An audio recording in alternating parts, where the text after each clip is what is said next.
name is Samantha Cole. I'm 32, and a few hours ago I gave birth to my first child. I was still in the same hospital gown, still shaking from adrenaline, still learning how to hold this tiny person without feeling like I'd break her, when my phone lit up with the kind of message you only expect from a scammer, except it came from my own brother. "Wire $6,000 now. I'm serious. If I can't pay this off tonight, things are going to get ugly." I was propped up in the hospital bed, my daughter tucked against my chest, when the notification flashed across the screen. A second later, a voice message popped up. I pressed play and heard his low, urgent whisper, the same tone he used when we were kids, and he wanted me to lie for him. Only this time, it wasn't detention he was avoiding. It was guys he couldn't afford to make angry. My hand started to tremble. For a moment, muscle memory kicked in. I'd spent years being the family fixer, the one who quietly moved money around, took new shifts, lived smaller so he could live louder. I'd helped him cover emergencies that somehow always traced back to gambling, bad deals, and worse friends. I'd even lost a car once when he borrowed it and never brought it back in one piece. A few hours before I went into labor, my dad had called and told me I was being dramatic for not answering my brother's earlier messages. "He's scared. We take care of each other. That's what family does," he'd said, as if there were something broken in me for even hesitating. Now here I was, bleeding, shaking, still attached to IV tubing, reading a threat from my own brother while my newborn daughter made these tiny squeaking sounds against my skin. For the first time in my life, a thought cut through the guilt like a knife. If family meant I had to keep sacrificing my safety and my future child's stability so my brother could dodge the consequences of his choices, then maybe it was time to redefine what family actually meant to me, and this time there would be a judge involved. Before I tell you exactly what he threatened me with, and what happened in that courtroom when a judge finally heard the whole story, tell me in the comments what time it is for you right now and where you're watching from.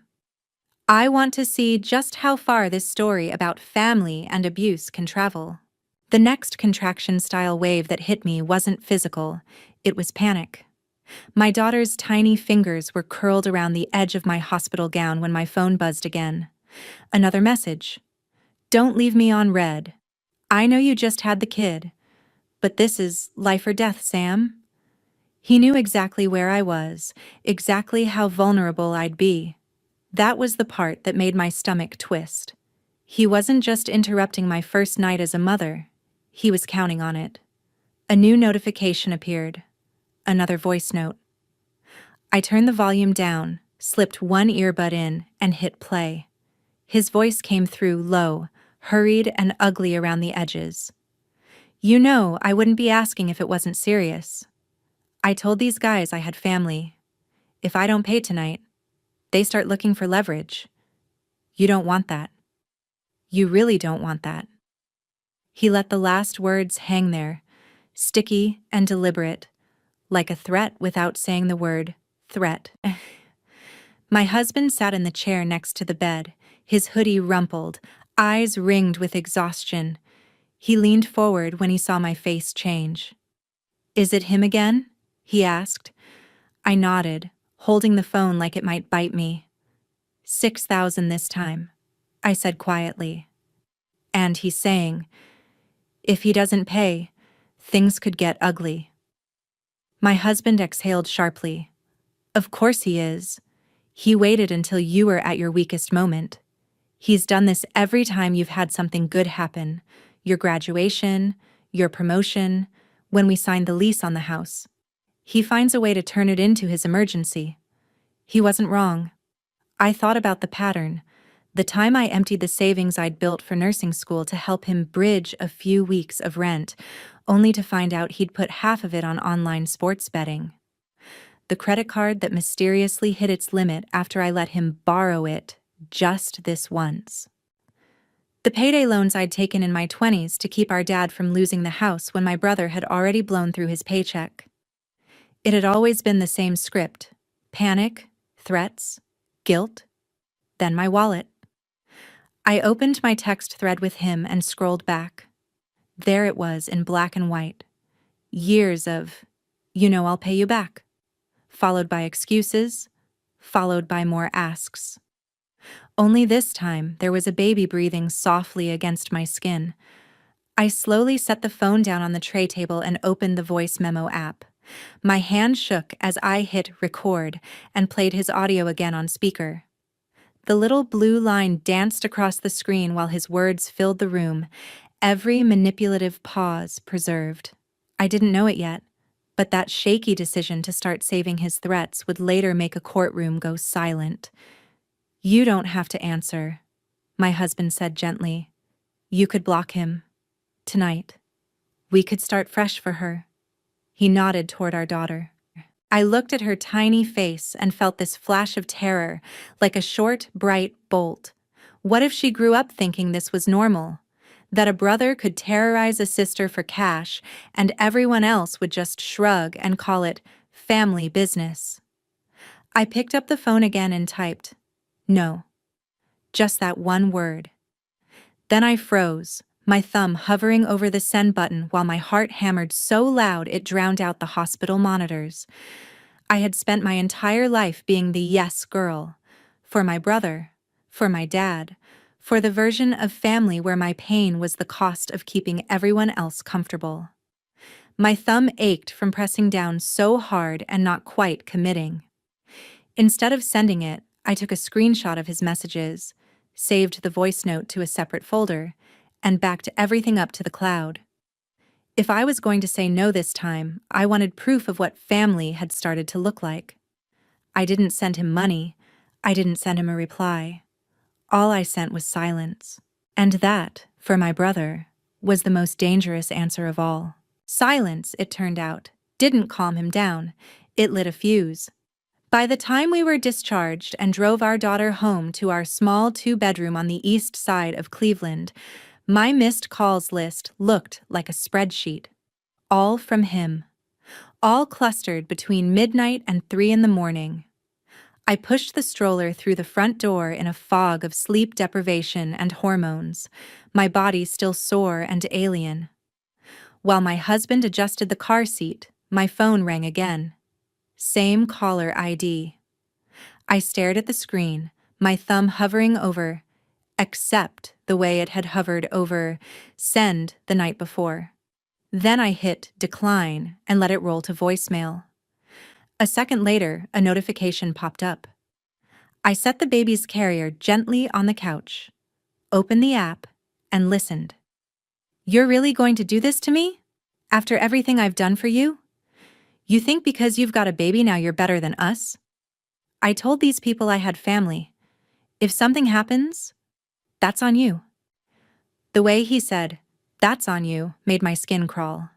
I saved the voicemail, then forwarded it to my email. For the first time, I saw his words the way a stranger would.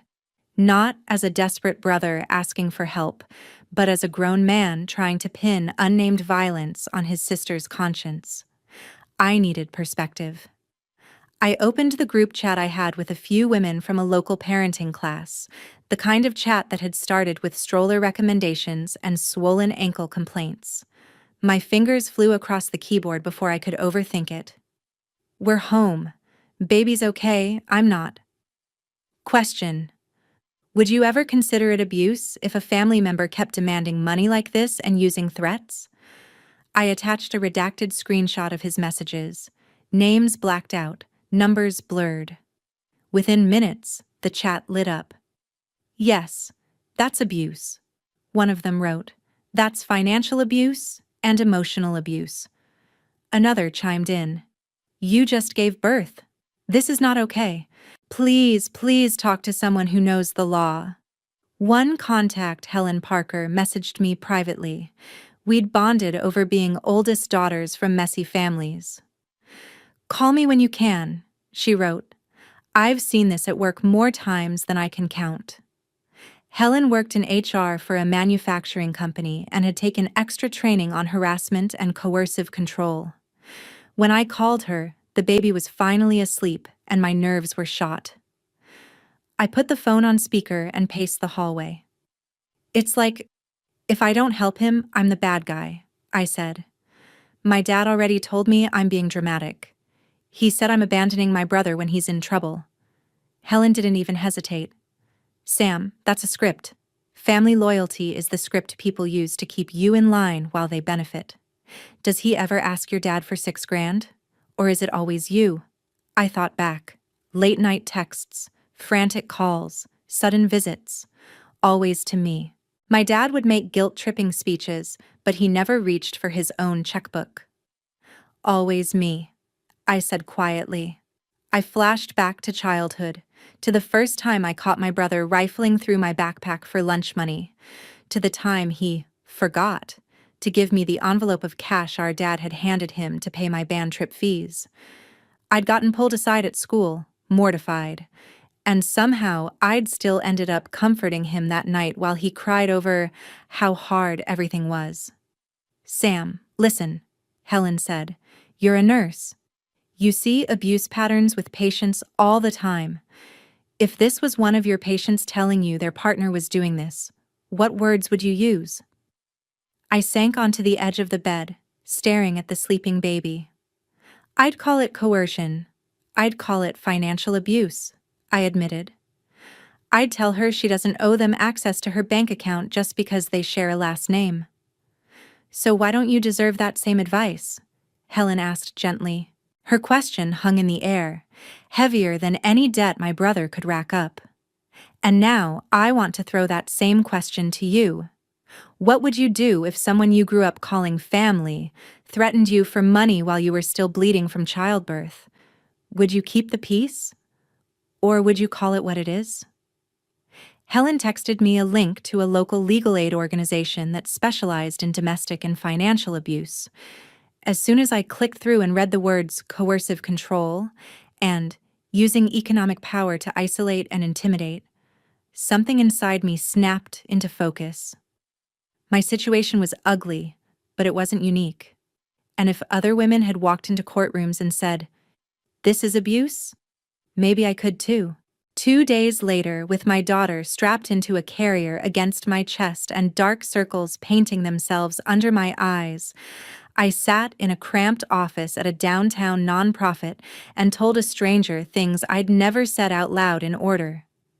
The attorney's name was Victoria Hayes, and she specialized in exactly the kind of mess my life had become: financial entanglements, harassment, threats disguised as family emergencies. Her office walls were lined with resource posters and cheap bookshelves sagging under binders. A white noise machine hummed in the corner, trying and failing to disguise the sounds of printers and ringing phones outside. "Start from the beginning," she said, clicking her pen. "Not of your whole life, of the pattern." So I did. I told her about the smaller loans that became larger ones, the time I co-signed on a used truck so my brother could start a mobile detailing business and ended up with collection calls when he stopped paying. The night I raced to our dad's house after a neighbor called about shouting and found my dad red-faced, my brother crying, and a stack of past-due bills on the kitchen table. Somehow I had walked out of that house with the bills in my purse and a payment plan that belonged entirely to me. And now this, I finished, sliding my phone across the desk. $6,000 while I was still in the hospital gown. Threats. And my dad telling me I'm the problem for not jumping in. Victoria scrolled through the screenshots, then put in earbuds to listen to the voice notes and voicemails. She didn't interrupt. She didn't look shocked. If anything, she looked tired in that way people do when they've seen the same nightmare with 100 different names. Finally, she nodded. "This is textbook coercive control," she said. "He's leveraging fear and guilt to get money. He's making implied threats. He's involving third-party danger to raise the stakes. You're not just dealing with a bad sibling. You're dealing with someone who's using you as a shield between himself and his consequences." She flipped to a clean page on her legal pad. "You said your father called you dramatic?"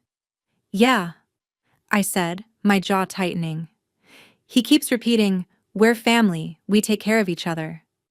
But somehow, "we" always means me.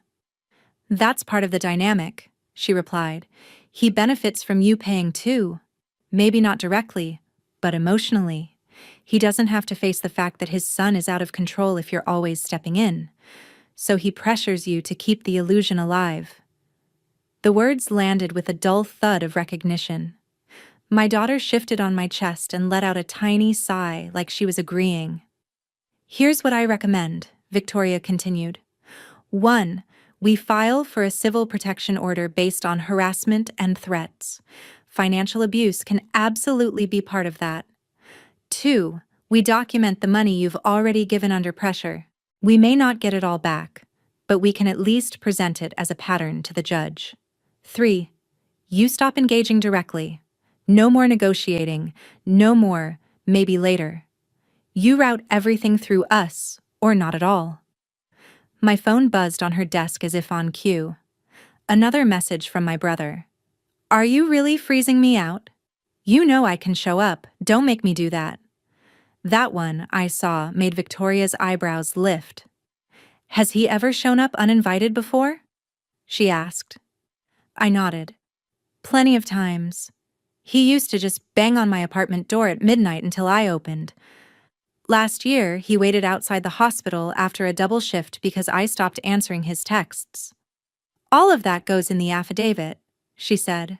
"The more we show the judge that this is a pattern and that you've tried every other option, the harder it will be for anyone to call you dramatic." That night, after I got home and finally managed to nurse the baby to sleep, my dad called. I put him on speaker and hit record on another device, my heart thudding in my throat. "I heard you're talking to a lawyer," he started without even saying hello. "What are you trying to do? Send your own brother to jail?" "I'm trying to keep my baby safe," I answered. "And myself. I can't keep bankrolling his mistakes." He scoffed. "Mistakes? You think you're better than him because you went to college and got your little nurse job? He's always had it harder. You know he's not good with money. You're supposed to help where he's weak. That's what family is." Once upon a time, that speech would have worked. I would have folded in on myself, apologized, and opened my banking app. But now I had an attorney who had used the phrase coercive control, and a baby whose entire life depended on me not going broke to cover someone else's lies. "Maybe that's what you think family is," I said quietly, "but a judge might see it differently." The silence on the line was sharp and offended. Then he snarled, "You're going to regret dragging outsiders into this. We handle things in-house." I ended the call, saved the recording, and emailed it to Victoria. If my father and brother wanted to keep calling this family business, then fine. We'd take that business to court and see what a judge decided it really was. On the morning of the hearing, the Cuyahoga County Courthouse looked like every other institutional building I'd ever worked in. Gray, tired, overworked. I walked up the concrete steps with my stomach churning, my daughter at home with a neighbor, my husband at my side. My hands were empty except for a folder of printed screenshots, bank statements, and a neatly typed timeline that Victoria had helped me draft. Inside the courtroom, my brother sat at the respondent's table in a wrinkled button-down, bouncing his leg. My dad sat behind him, arms crossed, shooting me a look that said, "You did this." For a second, the 15-year-old version of me, the one who used to drive my brother home from parties and cover for him when he broke curfew, wanted to turn and walk back out. But then the bailiff called my name, and there was no more room to be the kid in the story. I had to be the mother. Victoria did most of the talking at first. She introduced herself, laid out why we were there, and handed the judge a packet of exhibits. "Your Honor," she said, "this is not a simple case of a sibling asking for a loan. This is a sustained pattern of financial and emotional abuse, escalating precisely at the moment my client was medically vulnerable." The judge, a woman in her late 50s with sharp eyes and a tired kind of patience, flipped through the pages, pausing at the highlighted messages. She pressed a button on the little speaker on her desk, and my brother's voice filled the room. I told these guys I had family. If I don't pay tonight, things start to get ugly. You don't want that. The words sounded even worse when you could see the date stamp, the night my daughter was born. Then the voicemail played.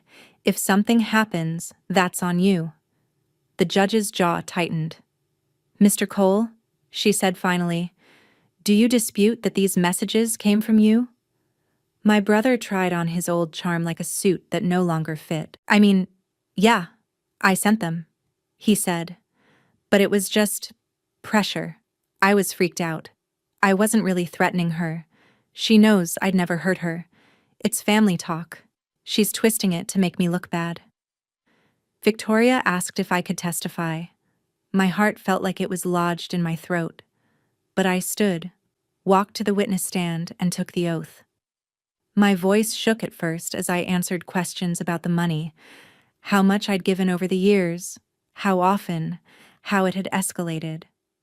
Then Victoria asked, "Why did you decide to stop this time?" I glanced at my brother, at my dad behind him, then back at the judge. "Because I was holding my newborn when those messages came in," I said. "Because I'm a nurse. I see what it looks like when people's lives fall apart from stress and abuse. I knew if I gave in again, I was telling my daughter that her safety and stability came second to protecting her uncle from his choices.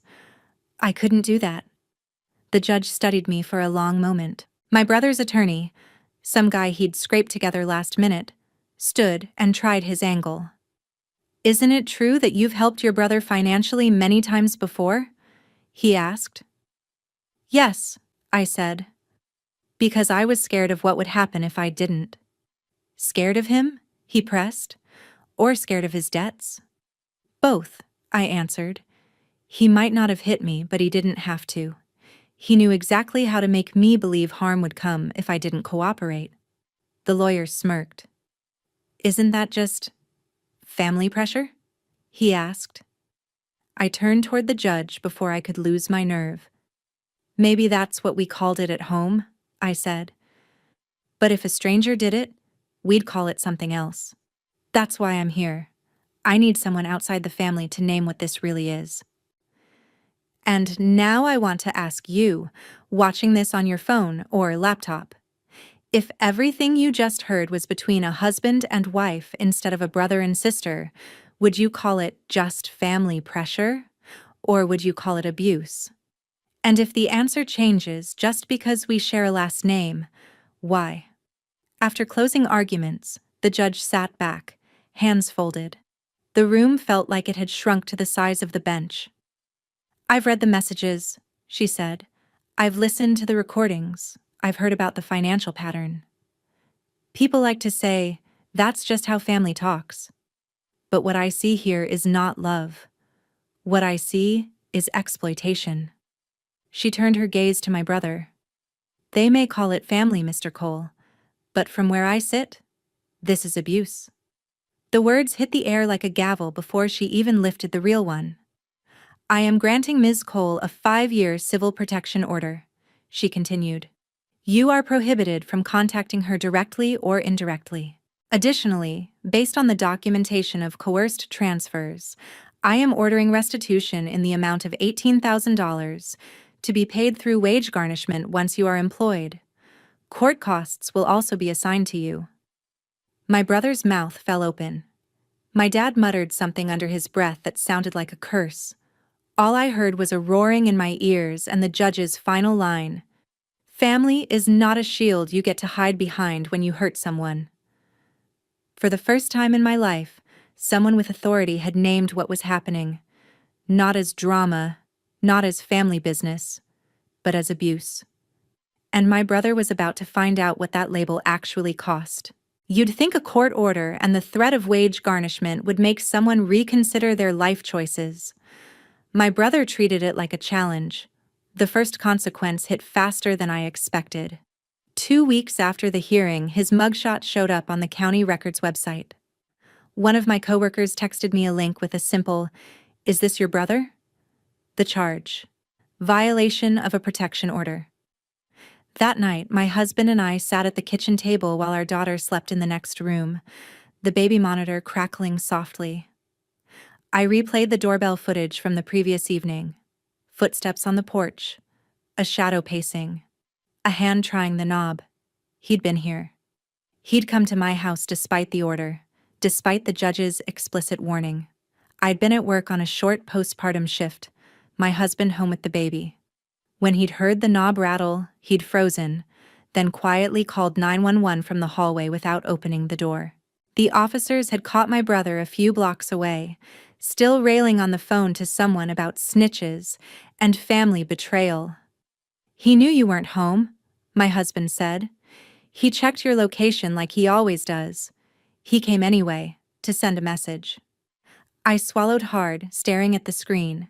It wasn't just defiance, it was entitlement so deep he couldn't imagine rules applying to him.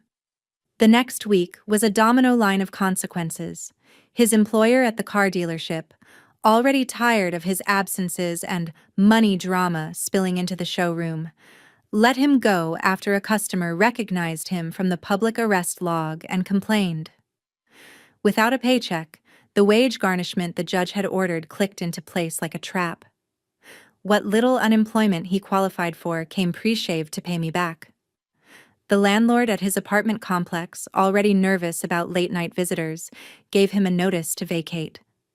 Suddenly, my brother was not just the charming screw-up of family legend. He was a guy with a protective order on his record, an arrest for violating it, and a restitution judgment attached to his name. Employers could see it. Landlords could see it. The guys he owed money to could see it too. And they didn't like lending to someone whose income was already spoken for by the court. My dad called me again, his voice hoarse. "He got arrested because of you," he said. "He lost his job because of you. He's couch surfing now. Is this what you wanted?" I closed my eyes, pressing my fingertips into the bridge of my nose. "He got arrested because he violated a court order 24 hours after it was issued," I said. "He lost his job because he can't show up sober and on time. He's couch surfing because he spent his money trying to outrun consequences instead of facing them. I didn't do this to him. I stopped doing it for him." My dad fell quiet. In the silence, I heard the faint creak of his old recliner. Imagined him rubbing his temples the way he used to after long shifts as an electrician when we were kids. "You used to fix things," he said finally, sounding smaller. "You always fix things." "And look where that got us," I replied. "You with a son who thinks other people's wallets are his safety net. Me with a stack of debt that isn't mine, and a baby who deserves better. I'm done fixing. The judge is fixing now." A few nights later, the second hearing came. Quick, because protection order violations move fast. I sat in the back this time, the baby with a sitter. My presence not required, but my curiosity not to be ignored. My brother stood in front of the same judge looking less cocky and more exhausted. His public defender did what he could, arguing stress, confusion about the terms, family emotions running high. The judge didn't buy it. "You heard me the first time," she said. "You chose to ignore a lawful court order. I'm extending the protection order to 10 years. I'm imposing a 60-day jail sentence, 45 days suspended, contingent on completion of counseling and full compliance with this order. Any further violation will trigger the remaining time and additional penalties." He was led away in handcuffs for the unsuspended 15 days. My dad sat 2 rows ahead of me, shoulders slumped, hair more gray than I remembered. For a second, my heart clenched. This wasn't the revenge fantasy where everything felt clean and triumphant. This was messy, with collateral damage and grief threaded through the justice. But when I got home and picked up my sleeping daughter, holding her against my chest, I realized something important. The mess had always been there. The difference now was that it was visible. It was on a docket, in a file, in a system that said, "We see this and it's not okay." If anyone ever tried to tell me again that I'd overreacted, that I'd ruined his life, I had something better than apologies. I had a court record saying, no, he did this himself. And we finally stopped letting him hide it under the word family. 6 months later, my life looked completely different and eerily the same.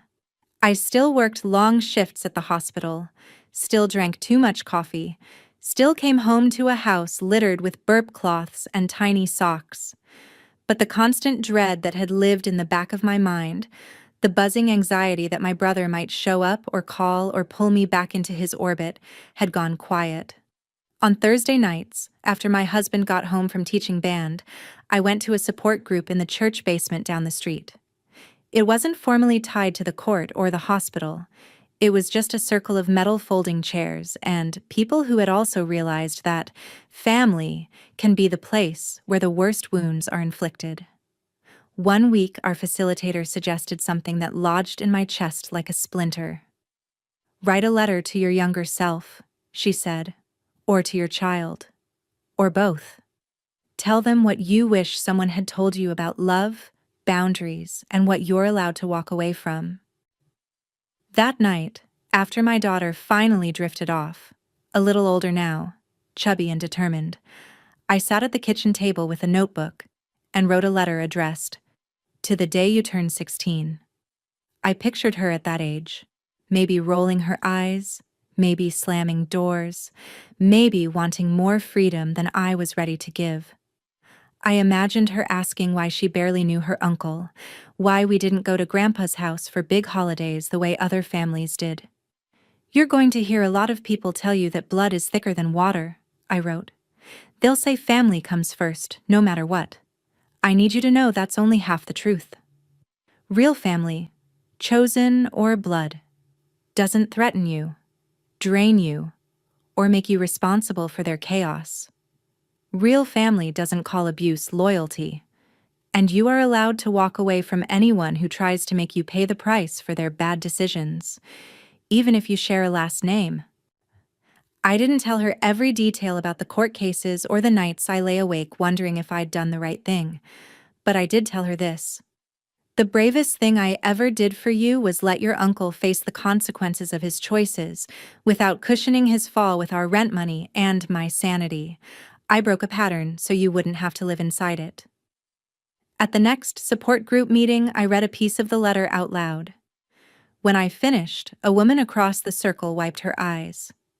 I wish my mom had done that, she said. Later, as I walked home under the orange halo of streetlights, my phone buzzed with an email notification from Victoria. She'd sent an update. My brother had taken a plea on the violation charge, was in court-ordered counseling for gambling and financial responsibility, and had started a low-wage job at a tire shop where his paychecks were automatically garnished to pay restitution. My dad, I'd heard through a cousin, had finally stopped telling people Sam turned her back on the family and started saying, Travis has to get his act together. Tiny shifts, but shifts. My brother was still my brother. I still had childhood memories of us building forts in the living room, of him teaching me how to ride a bike on the cracked sidewalk outside our old duplex. Those memories didn't vanish when the judge said the word abuse. They just stopped being excuses. The real revenge, I realized, wasn't the garnished wages or the public record or the jail time. It was the fact that my daughter would grow up watching me keep my word to myself, watching me say, no more, and then hold that line even when people called me dramatic, ungrateful, or cruel. She would know, in her bones, that love and obligation are not the same thing. And now I want to turn this back to you, the person still listening to my story. Have you ever had to break your own heart by setting a boundary with someone you love in order to make your life safer? If you have, what would you tell the version of you who was still scared to do it? My brother demanded $6,000 while I was in the hospital, convinced I'd fold like I always had. My dad called it family. The judge called it abuse. I call it the line in the sand where my daughter's life, and mine, changed direction. Our team at Revenge Red is dedicated to crafting powerful, meaningful story scripts that resonate with real life emotions and situations. We want to be clear that this is a work of fiction, created solely to share lessons and positive educational messages with our viewers. This script highlights the importance of setting healthy boundaries, recognizing financial and emotional abuse, and understanding that family should never be used as a weapon. It encourages viewers to reflect on their own relationships, seek support when they feel unsafe, and prioritize mental and emotional well being.